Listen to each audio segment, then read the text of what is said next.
క్రైస్తవ సోదరులకు కేటీవీ ప్రేక్షకులకు క్రిస్మస్ పండుగ శుభాకాంక్షలు. ప్రధాన వార్తలోని ప్రధాన పత్రికలలోని ప్రధాన వార్తల విశ్లేషణ కార్యక్రమానికి స్వాగతం. నేను మీ భూమిరెడ్డి శ్రీనాథ్ రెడ్డి, జర్నలిస్ట్ని.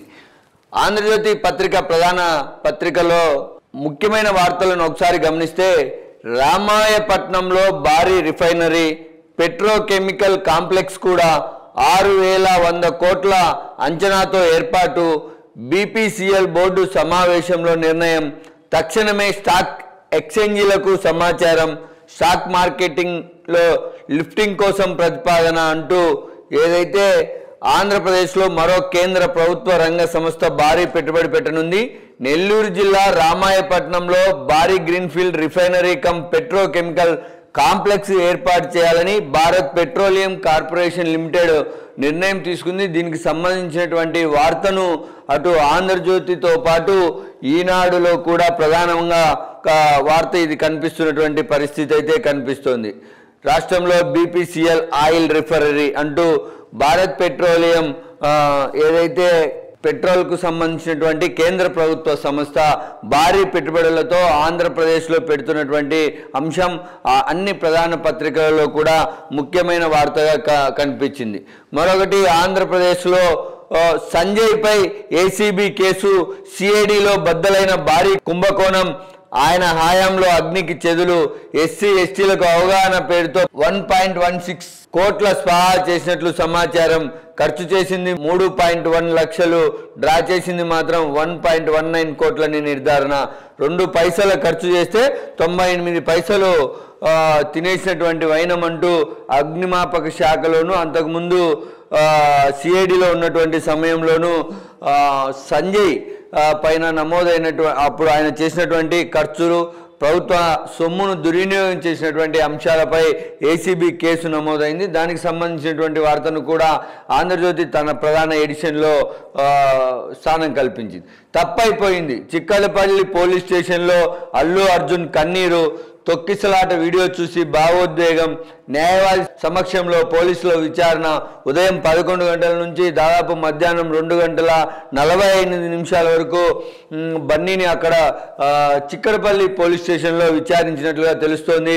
మొత్తానికి అల్లు అర్జున్కు సంబంధించినటువంటి పుష్ప 2 ఏదైతే సినిమా దగ్గర వెళ్ళినటువంటి సందర్భంలో జరిగిన తొక్కిసలాటలో ఒక మహిళ మృతి చెందడం, ఆమె కొడుకు ప్రాణాపాయ స్థితితో ఇప్పటికీ పోరాడుతున్నటువంటి అంశానికి సంబంధించి అటు తెలంగాణ ప్రభుత్వము, పోలీసులు సీరియస్ అయినటువంటి నేపథ్యం కూడా కనిపిస్తోంది.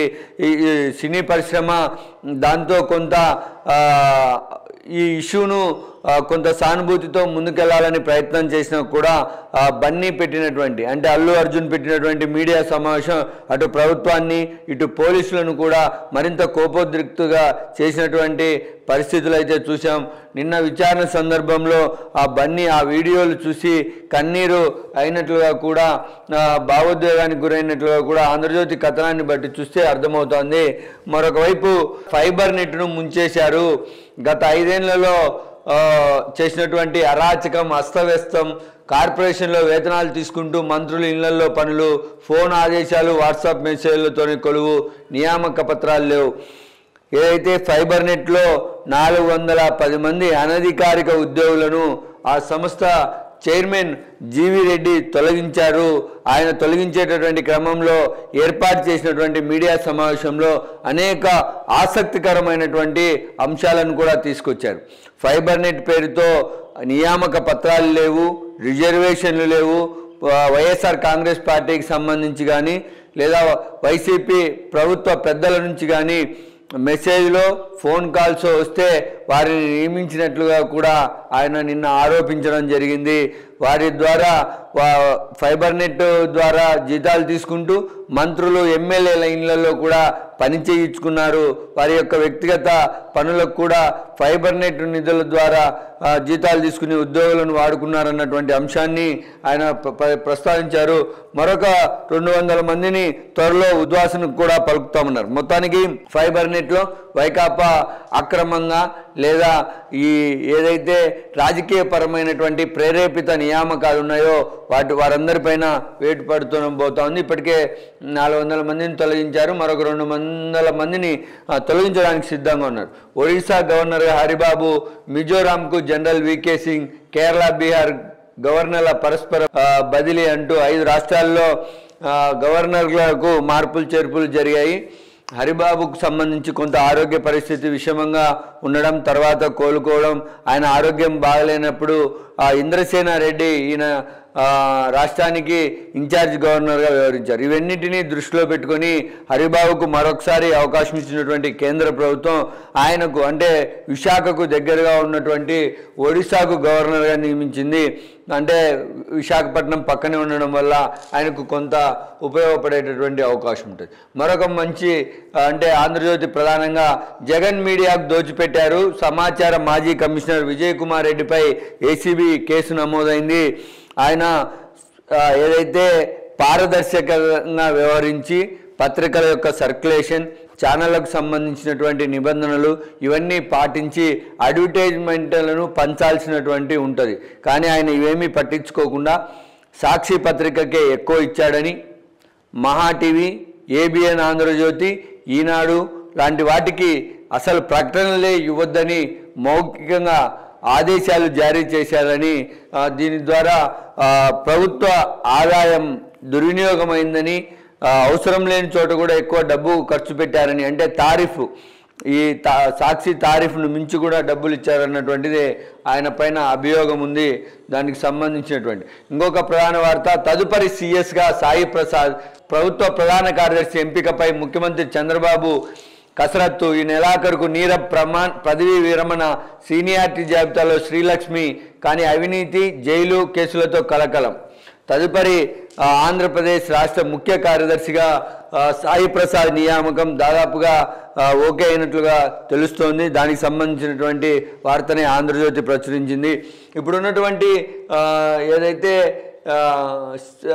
ఇప్పుడున్నటువంటి సిఎస్ ఇప్పటికే 4 నెలల ఎక్స్టెన్షన్ కాలంలో ఉన్నారు. ఆయనను మళ్ళా పొడిగించేటువంటి అవకాశం లేదని, సీనియారిటీ ప్రకారం శ్రీలక్ష్మి ఉందని, కానీ అవినీతి మరకలు, జైలుకి వెళ్ళినటువంటి నేపథ్యం వీటన్నిటిని దృష్టిలో పెట్టుకొని తదుపరి సిఎస్గా సాయి ప్రసాద్కే అవకాశం ఉంటుందని దాన్ని బట్టి ఆంధ్రజ్యోతి కథనాన్ని రాసుకొచ్చింది.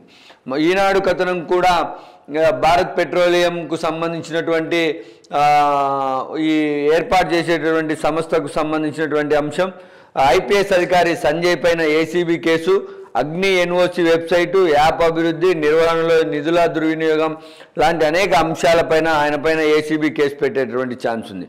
ఈ ఫైబర్ నెట్లో 410 మందిని తొలగించినట్లు, మరో 200 మందిని తొలగించబోతున్నట్లు ఆ సంస్థ ఎండి జీవి రెడ్డి చేసినటువంటి మీడియా సమావేశాన్ని కూడా ఈనాడు ప్రధానంగా ప్రచురించింది. నేడు ప్రధానితో చంద్రబాబు భేటీ అయ్యేటటువంటి వార్తను కూడా ఈనాడు రాసుకొచ్చింది. ఒడిశా గవర్నర్గా కంబపాటి హరిబాబుకు సంబంధించినటువంటి వార్త కూడా మనం చూడొచ్చు.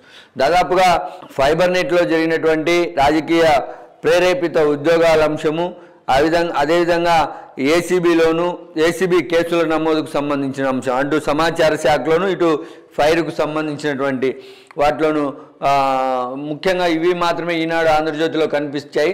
సాక్షి విషయానికి వస్తే కార్డులు చెల్లవు, కాసుల వైద్యమే, ఆరోగ్యశ్రీ కార్డులకు తేల్చి చెప్తున్న ప్రైవేట్ నెట్వర్క్ ఆసుపత్రులు, ఉచిత చికిత్స అందక చితికిపోతున్న మధ్యతరగతి కుటుంబాలు, ఏదైతే 3,000 కోట్లకు పైగా బకాయిలు పేరుకుపోయినటువంటి నేపథ్యంలో ఆరోగ్యశ్రీ కార్డుల ద్వారా చికిత్సకి వెళ్ళేటటువంటి వారికి ప్రైవేటు ఆసుపత్రుల యొక్క యాజమాన్యాలు ఆరోగ్యశ్రీ ఉన్నప్పటికీ కూడా వాటిని చేర్చుకోవడం లేదన్నది సాక్షి కథనం. నిజంగా ఇదే నిజమైతే మాత్రం చాలా దుర్భరమైనటువంటి పరిణామాలు రాష్ట్రంలో ఎదుర్కోవాల్సి వస్తుంది. మళ్ళీ వచ్చేది మన ప్రభుత్వమే. కడప కార్పొరేటర్లు ముఖ్య నేతల సమావేశంలో వైసీపీ అధ్యక్షుడు వైఎస్ జగన్, కష్టాలు శాశ్వతం కాదు, 2027లోనే జమిలీ ఎన్నికలు రాబోతా ఉన్నాయి. మరొకసారి వైఎస్ఆర్ కాంగ్రెస్ పార్టీ అధినేత జగన్మోహన్ రెడ్డి నోట జమిలి ఎన్నికల మాట వచ్చినటువంటి పరిస్థితి కనిపిస్తోంది. 4 రోజుల పర్యటన నిమిత్తం ఆయన కడప జిల్లాలో పర్యటిస్తూ ఉన్నారు. ఈరోజు క్రిస్మస్ వేడుకలలో ఇప్పటికే పులివెందులలో పాల్గొన్నారు. నిన్న వైఎస్ఆర్ ఘాటుకు చేరుకొని అనంతరం కడప కార్పొరేటర్లతో ఆయన సమావేశం ఏర్పాటు చేశారు. రాబోయేది మన ప్రభుత్వమేని 5 సంవత్సరాలు కూడా వెయిట్ చేయాల్సినటువంటి అవసరం లేదని, ముందే ఎన్నికలు రాబోతా ఉన్నాయని ఆయన చెప్పినటువంటి తీరు ఆ పార్టీ నేతలను ఇతర పార్టీలకి వెళ్ళకోకుండా ఆపగలుగుతుందన్నటువంటిది ఆ పార్టీలో కొంత వినిపిస్తోంది. బన్నీకి సంబంధించినటువంటి 3.5 గంటలు 20 ప్రశ్నలు, సంధ్యా థియేటర్ ఘటనపై అల్లు అర్జున్ను విచారించిన పోలీసులు అంటూ చిక్కడపల్లి పోలీస్ స్టేషన్కు సంబంధించినటువంటి అల్లు అర్జున్ విచారణ అంశాన్ని కూడా సాక్షి ప్రధానంగా ప్రచురించింది. అల్లు అర్జున్ కోసం అతని తండ్రి అల్లు అరవింద్తో పాటు ఆయన మేనమామ చంద్రశేఖర్ రెడ్డి కూడా అక్కడికి వచ్చినట్లుగా కూడా చెప్తా ఉన్నారు. ఈ సంఘటనకు సంబంధించి 18గా మైత్రి మేకర్స్ను కూడా పోలీసులు చేర్చారు. అంటే మైత్రి మేకర్స్ నిర్మాణ సంస్థగా ఉంది అనేటువంటిది. అజాత శత్రువు, ఆదర్శ నేత, రాజకీయ కవి, సార్వభౌముడు, ఆ గలం అనితర సాధ్యం, దార్శనికత, రాజనీతిజ్ఞుడు వాజ్పేయి ప్రధాని మోదీ ప్రత్యేక వ్యాసాన్ని ప్రచురించారు. 100వ జయంతి సందర్భంగా వాజ్పేయికి సంబంధించిన జయంతి సందర్భంగా ప్రధానమంత్రి రాసినటువంటి ఆర్టికల్కు సంబంధించినటువంటిది కూడా ఆయన అది ప్రధానంగా చూడొచ్చు. ఆంధ్రప్రభ పత్రికను ఒకసారి చూస్తే హస్తినలో హవా, జాతీయ స్థాయిలో చంద్రబాబుకు ప్రాధాన్యం, ఎన్డీఏలో కీలకంగా మారుతున్న ఏపీ సీఎం, అభివృద్ధి సహకారంలో కేంద్రం ఆసక్తి, ప్రధాని మోదీ అమిత్ షా నుంచి కేంద్ర మంత్రుల వరకు ప్రాధాన్యత, బీహార్ సీఎం నితీష్ కన్నా సిబిఎన్ పైనే ఆసక్తి, కేంద్రంలో నారా చంద్రబాబు నాయుడు యొక్క పరపతి పెరుగుతోందని, ప్రధానమంత్రి మోదీ, కేంద్ర హోంమంత్రి అమిత్ షా, కేంద్ర మంత్రుల ద్వారా అందరి దగ్గర చంద్రబాబు పైనే ఆసక్తి చూపుతున్నారని, ఆంధ్రప్రదేశ్లో అభివృద్ధికి సంబంధించినటువంటి అంశాల తోడ్పాటుకు కేంద్రం ముందుగా ఉందని, బీహార్ సీఎం నితీష్ కన్నా చంద్రబాబు పైనే కేంద్రం ఎక్కువ ఆసక్తి చూపుతోందని ఆంధ్రజ్యోతి వార్తను ప్రచురించింది.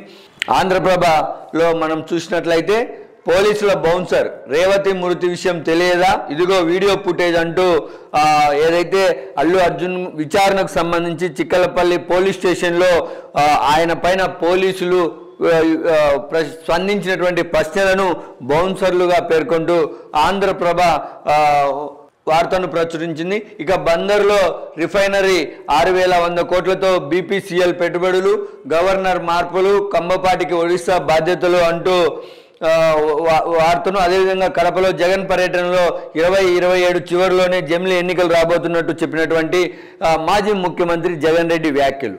ఇవి ప్రధానమైనటువంటి పత్రికలలోని ప్రధానంగా కనిపించినటువంటి వార్తలు.